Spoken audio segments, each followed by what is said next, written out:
Nabii Oliva, dada wa jibu, ana majibu ya maswali yako.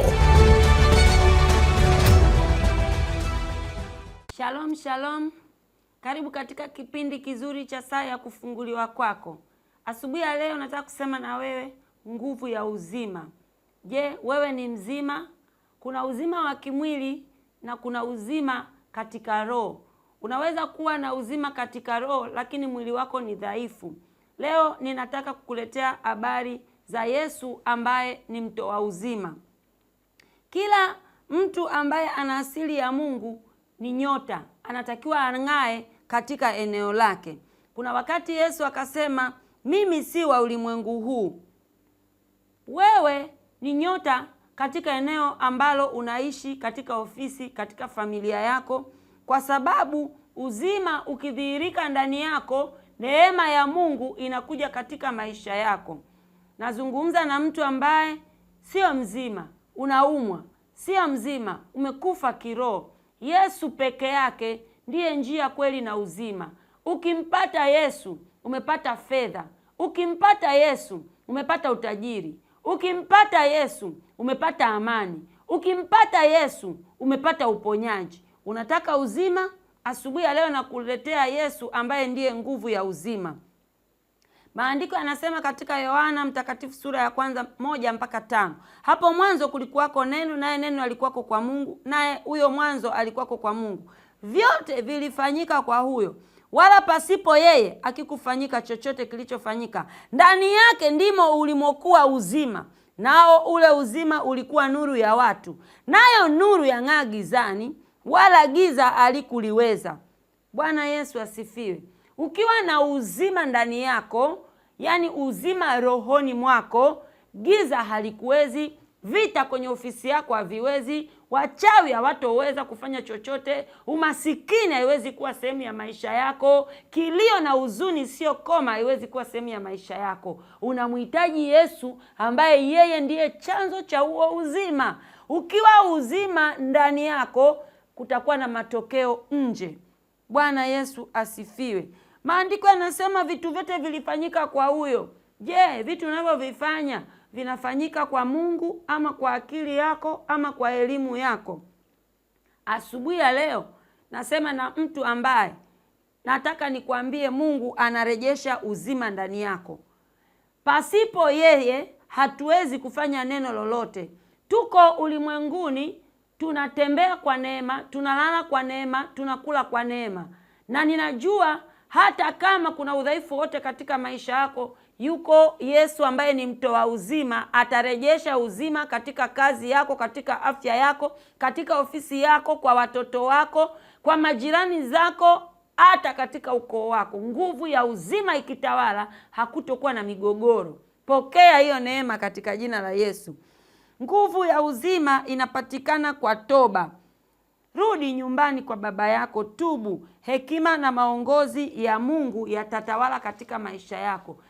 Mtu anaweza akawa anatembea lakini amekufa kiroho.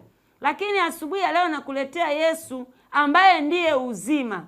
Maandiko yanasema ndani yake ndimo ulimokuwa uzima, na ule uzima ulikuwa nuru ya watu. We ni nuru ya watu, ama unapotokea watu wanaona giza? Hata kama kuna watu ambao wameweka giza katika maisha yako, natamka uzima, natamka amani, natamka kuongezeka, natamka upendeleo tena katika maisha yako. Shetani alikuja kuchinja na kuharibu. Biblia inasema mimi nalikuja ili wawe na uzima kisha wawe nao tele. Mtu wa Mungu unanisikiza asubuhi ya leo, Mungu anataka uwe mzima, uishi, uwe na amani. Pokea hiyo neema katika jina la Yesu. Watu wote wanaotumwa na Mungu katika maisha yako wanakuja kukuletea uzima. Bwana Yesu asifiwe. Inatakiwa uwe wa kwanza, inatakiwa uwe ni mtu wa kusali. Inatakiwa shetani achukue kila kitu chake katika maisha yako ili Bwana wa uzima atawale. Bwana Yesu asifiwe. Yeye ni mharibifu. Maandiko yanasema nayo nuru yang'aa gizani, wala giza halikuliweza. Uzima unapotawala, giza linakimbia lenyewe. Asubuhi ya leo usiogope. Ili uzima utawale, Mungu anapokuinua kibiashara, kifamilia, kiroho, shuka, nyenyekea. Kiburi ni roho ya shetani. Yesu Bwana wa uzima hataki watu ambao wana kiburi. Kujiinua sio pepo tu, ni Lucifer mwenyewe. Maisha ya Yesu alifanyaje kila kitu alichokifanya. Wewe unayenitazama asubuhi ya leo, huyu Yesu ambaye ni Bwana wa uzima aliishi hapa duniani ili sisi tujifunze kwake. Je, una upendo? Una huruma? Je, wewe ni mtu mwenye chuki? Bwana wa uzima ameshuka ili utoke katika hivyo vifungo vyote. Pokea hiyo neema. Bwana Yesu asifiwe. Kuna wakati Yesu anasema ninyi ni mawe yaliyo hai. Uzima ukiingia, giza linaondoka. Mizimu ya ukoo wenu na mashetani na mapepo na mila na desturi haziwezi kufanya kazi ndani ya nguvu ya uzima. Bwana Yesu asifiwe.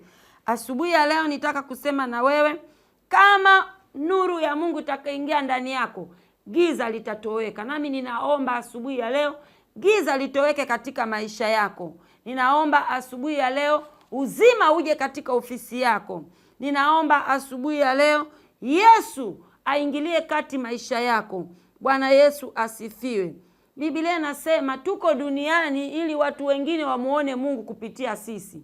Kama wewe hauna uzima ndani yako, watu wote watakao kuja katika maisha yako wataona giza, hawataona msaada. Mimi nakuombea asubuhi ya leo, popote utakapoenda, wewe uwe jibu la maisha kwa watu. Pokea hiyo neema katika jina la Yesu. Mungu ni moto ulao. Akishuka anateketeza. Akiingia na uzima, uchawi unaharibika, magonjwa yanachomwa kabisa, virusi vinakuwa havina nguvu. Pokea uzima ukaishi katika jina la Yesu. Nataka niseme ya kwamba Yesu ndiye Bwana wa uzima, na kama ndani yake ndimo ulimokuwa uzima, na ule uzima ulikuwa nuru ya watu, natamka ukang'ae. Ukisoma kile kitabu cha Isaya 60, anasema inuka uangaze. Mungu anataka wewe ambaye unajiona dhaifu, uinuke uangaze ofisini kwako. Unaweza, Bwana wa Mungu. Pokea hiyo neema. Isaya 60 inasema ondoka uangaze, kwa kuwa nuru yako imekuja na utukufu wa Bwana umekuzukia. Maana tazama, giza litaifunika dunia na giza kuu litafunika kabila za watu, bali Bwana atakuzukia wewe. Ninaomba nuru ya Yesu iangaze kwanza ndani ya maisha yako. Mungu ajaze utukufu wake kwenye familia yako, kuwe na amani. Ofisini kwako ukiingia kuwe na jibu. Kwenye biashara yako ukiingia, wewe ndio uuze kuliko watu wengine. Ukilima uvune, ukifuga mifugo izae. Pokea uzima katika kila eneo la maisha yako. Nitaka kusema na wewe asubuhi ya leo ya kwamba Yesu peke yake ndiye Bwana wa uzima. Dunia na vyote vitapita, lakini jina la Bwana litabaki imara milele. Mfanye Yesu kuwa ngome ya maisha yako, utaishi. Shalom, shalom.